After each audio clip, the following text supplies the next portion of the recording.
All right. Welcome, everybody. This is our Fast Tracker call for Monday, July 1st. It's July already. Can you believe that? Oh my gosh, this summer is going to fly by. So we've started kind of taking a chapter at a time and using that as the topic for our call of this book. Thanks to Miss Julia, who recommended doing that with this one this time.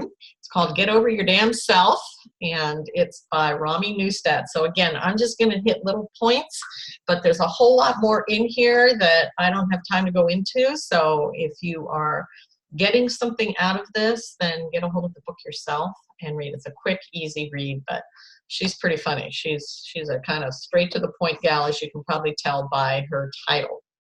So last week we talked about the importance of really finding your why, what might your goals be, identifying that, and how important that is to not failing. She talks about how many people get into this and just quit, and it's because they don't have a strong enough why to keep them in the game and keep them doing the activity on those nights you just don't feel like it, because you are the boss, and that's the good news and the bad news, right? You are the boss. So you don't have another boss, but that means you've got to keep yourself accountable and keep yourself in the game if you have goals to go anywhere with this. So chapter 3 is, welcome Abby, glad you made it.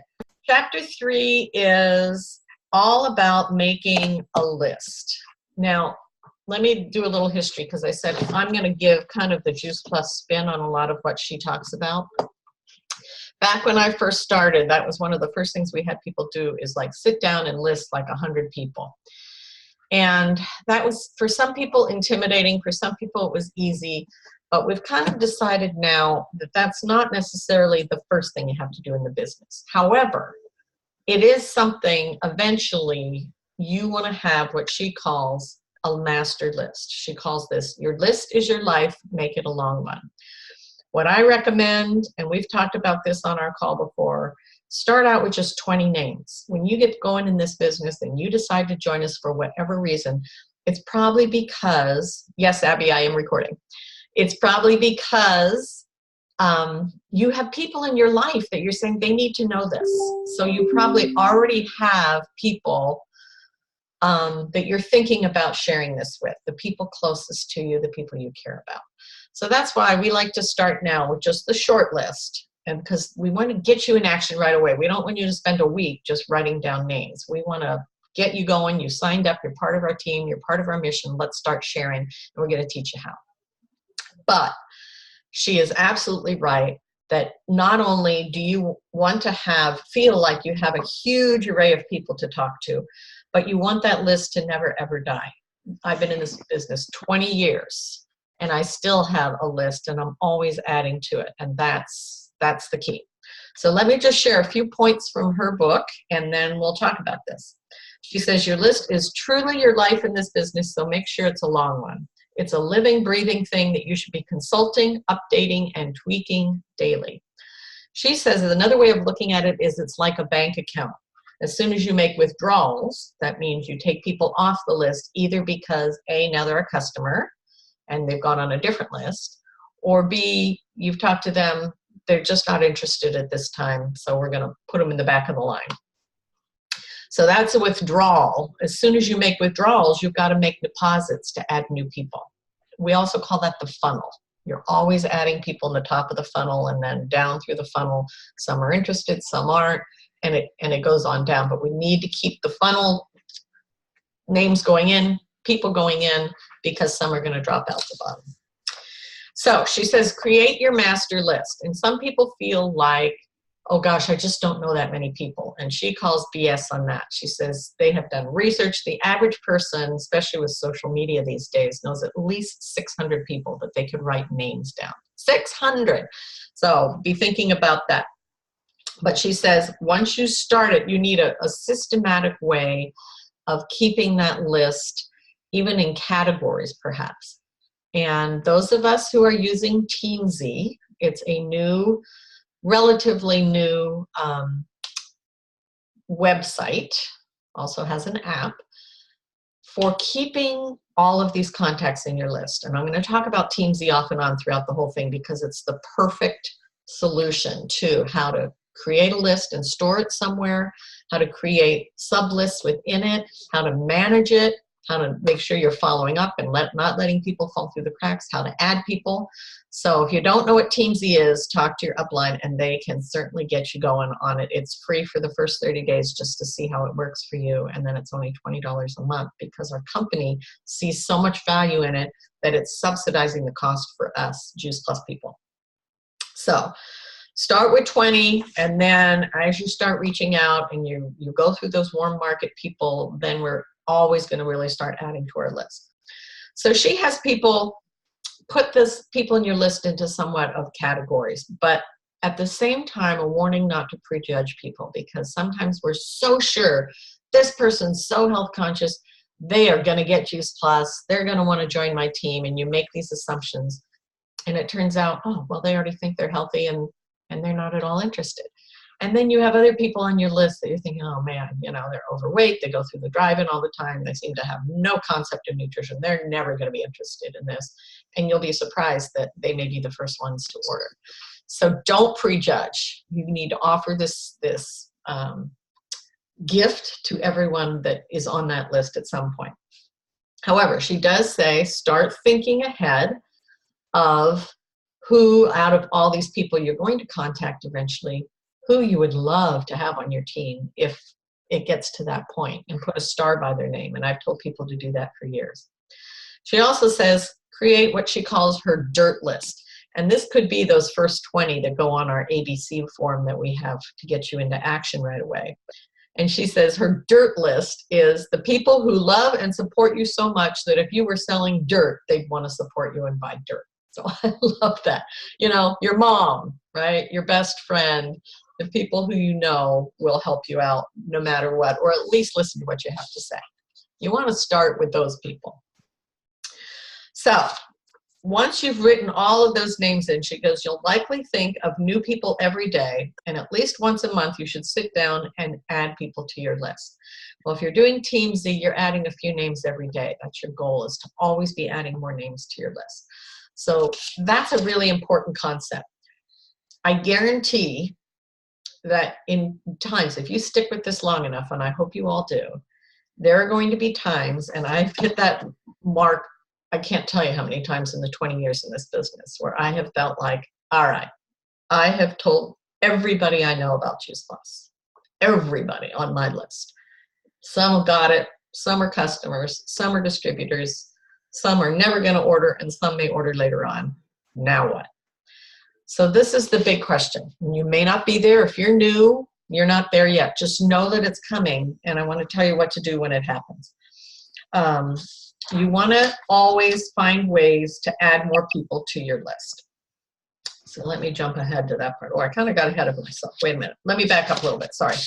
So she talks about ways to kind of be thinking of more people to add to your list. And there's a whole bunch of categories in here, like from your church, friends of friends, boards and volunteer things that you do, moms groups, stay-at-home moms group, neighbors, former neighbors, people sitting around the pool when your kids are in swimming lessons. So lots of categories here that you can use to add to your list.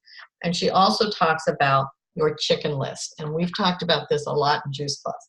There are those people that you think, oh my gosh, if they would ever be a part of my team, but they're so successful, they're so wealthy, they're so popular, whatever, that they go on our chicken list and we're afraid to even approach them.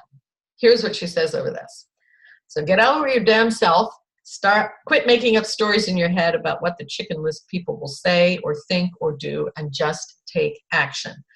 I implore you, reach out right away to every single person who makes your belly do flip-flops or makes you want to hurl when you think about approaching them. After all, the very reason they're on your chicken list is probably why you'd want them on your team. So none of us know what anyone's thinking. So all that time and energy you spend speculating is just wasted time and energy. So put the chicken list down, people there, and be sure to reach out to them as well. And ask your upline for help on verbiage, because that's what we're here for. Okay, so you have this list, and you're adding to it all the time. Then you got to find a way to manage it. And here again, I'm going to talk about Teamzy. This is a way to input all those names from Facebook, your phone, your email. If you've been in the business a while, all your customers, your distributors. All of that can go in there, and it's a way to systematically know who you've reached out to and track them. Now, if you're not ready for TeamZ yet, or you're not a part of it, come up with some system. Some people use Excel. Some people just handwrite their list and make notes next to it. There's actually an address book on your virtual office where you can put in people as prospects and write down notes and when you contacted them and what video you sent them, and you can send yourself reminders right on your virtual office. Your phone, of course, has all kinds of contact manager stuff you can put in here. Find a system, okay? Just having a list and then trying to remember who you talked to and when you said you follow up is not a good system. Okay, now let's talk about adding to your list every day. When you get to that point down the road and you feel like, oh my gosh, I've run out of people. I seriously have run out of people. Then it's time to meet new people, okay? And that's our job. Our job is to be friendly and meet new people. She says, the key to adding to your list all the time is get out of your house and make new friends every day. We call it GOOF, get out of the house. Go where the people are. So she says, instead of driving through drive-ins at Starbucks, go in and wait in line and start conversations in line. Get involved in hobbies. This is what I love about this business. Do something you've always wanted to do, whether it's a cooking class, a quilting class, join a new gym, try hot yoga. Do something that you're interested in that is going to benefit you, okay, and get you doing something new, but is going to get you around a whole new group of people that normally you wouldn't have met.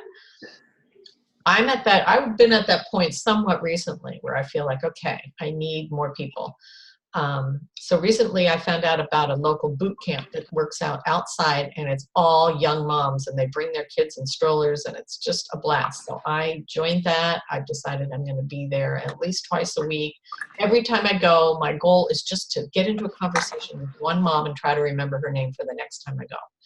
I'm just building relationships now and getting to know people and the instructors. So that's what I'm doing. Is it good for me? Absolutely. I'm getting a heck of a workout, but I'm also meeting a whole new group of people in the neighborhood I've really wanted to get into. So accept invitations. Sue's on this call. She's the latest. Thank you, Sue, for joining. She's an expert at this. Every time she gets invited to a party, she always tells me it's a prospecting event. And it is for her. She always comes home with people that are interested, and she's gone to a fun party. So accept invitations. They talk about airplanes. Don't sit in your seat with your headphones on and reading a book. Talk to whoever's sitting next to you, sitting there for I don't know how many hours, and you might as well get into a conversation. Will it always go around to Juice Plus? Don't know, but it might, and it has for me on many occasions. So I have several customers that I met on an airplane to and from to a conference or somewhere. She said there's a lot of people out there that are waiting to be met. So when you come home from work and you're tired and you just want to kick back on the couch and snuggle your blankie, she says, remember how badly you want it and get your ASS out the door and get where you'll be around people. And it always comes back to your why. How badly do you want this? Yes, there's some nights we're tired. Yes, there's some nights you deserve a break. But if you do that too much, you're not going to meet people and you're not going to fill your list. So what else? Start friendly. What do you do with these people when you go out? You start friendly conversations and see if the person responds in kind. If they don't, then we know they wouldn't be any good at what we do, maybe. But if they smile and engage in a conversation, they're a personable human, and you should ask them some questions to learn a bit about them. Your intention should not be to vomit all over them about your business or about Juice Plus. This is not an instant gratification process. Instead, find a reason to exchange contact information so you can follow up with them another time. She calls this getting digits. Facebook is a great way to do that. I have met so many people, and even if I just know their first name and where they live, and we get into a little conversation at some, like these moms, or where they work, I go on the work website, look up their last name, find them on Facebook, send out a friend request, and message them saying, hey, I really enjoyed talking to you today when we were out walking or whatever. thought it would be fun to hook up on Facebook. Now we're connected. Now they see the posts that I'm putting, okay? So find a reason, if you can, to get into a conversation that will lead to you connecting with them somehow. Here's one thing. She loves to ask people if they're local. Hey, do you live around here? Have you grown up around here? If they are, great. If they aren't, find out where they're from originally. And then her line is, hey, my business is expanding. I'd love to pick your brain sometime because I'm looking for people in the area where you used to live. And could we connect or hook up on Facebook, and maybe I can, you know, check in with you later. There's a great line. So she also wants to be a resource for them. If you get into a conversation with people and you find out they're looking for a good babysitter, or, you know, they, I don't know, went to the chiropractor and they weren't happy. Anytime you're looking for a need, and if you can help them find anything, be a resource. Oh, I know a great chiropractor. Oh, have you tried this restaurant? It's really good. Even if you're not bringing up Juice Plus, you're now connecting with them. You've been helpful to them. They're learning to trust you. So you're developing that relationship. She also talks about if you run into somebody in the store like you haven't seen in years and years and years, she says, when you're out and about, have a lovely conversation and then throw in, this is what she says, I was actually going to reach out to you. I've started a new business and I'd love to pick your brain. Could I give you a call sometime? Could we hook up sometime? I'd love to see what's new with you too. Okay, so there's another line. She says, this key skill is keeping your ears open, getting in a conversation, listening for anything you can help with or any reason you might be able. And if it doesn't come up, what did you do? You practiced. You had a great conversation with a stranger. You were friendly. Who knows? You might run into them some other time and get a chance to talk more. And she says, problems that you may hear and are things that you might be able to solve. Your key is to make friends wherever you go. Make friends. The world is full of people you know and you can meet, so you never have to run out of people to talk to. So that's what Rami shares from her book, Get Over Your Damn Self. I'm going to stop the video here, or stop the recording here, and let's talk about this.